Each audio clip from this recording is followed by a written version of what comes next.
Kim Dougherty is the managing attorney of the Boston office of Janet, Jenner, and Suggs.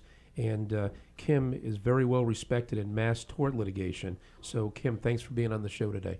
Thanks for having me. Looking forward to talking to you guys as well. Don't be nervous over there, though. Well, what's interesting is obviously your area is such a specialized area, but it's not only garnered a lot of attention in the last year, but I just think when you deal with mass tort litigation, it sets the tone for a lot of regulations that affect businesses that unfortunately were not in place before.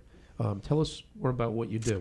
Yeah, certainly. I've been doing mass tort since I started practicing almost a dozen years ago now. That's all I've done my entire career. And my firm, Janet, Jenner and Suggs, has been doing this for almost 30 years now.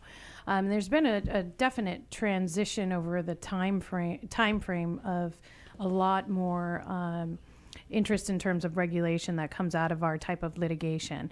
One recent example is with respect to the transvaginal mesh litigation. There's a mass tort centered in West Virginia, but there's also consolidated litigation here in Massachusetts.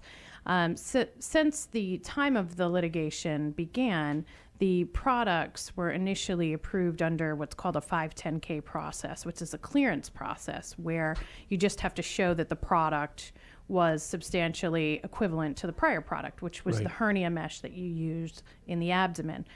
When the companies tried to sell it to be used transvaginally to replace, to help hold organs in, or to hold up the bladder for stress urinary incontinence, they essentially told the FDA this is the same, substantially similar to the hernia mesh, clear us for approval. It's not a safety and efficacy analysis. Right. So the FDA says, okay, well, it's substantially equivalent, we'll let you sell it. Well, over time, the FDA realized that there's a lot of problems with this and that there are serious injuries that are resulting from it.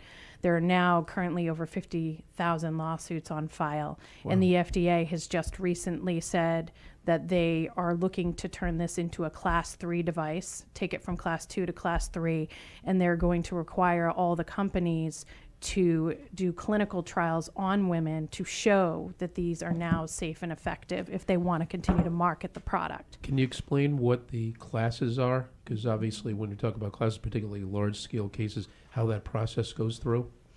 There are 3 different classes, Class 1, Class 2, and Class 3. So there are various ways that manufacturers can try to get a particular product approved, and the FDA approves it under various circumstances and regulations.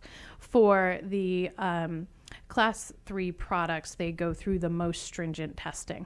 And there has to be proof of safety and efficacy.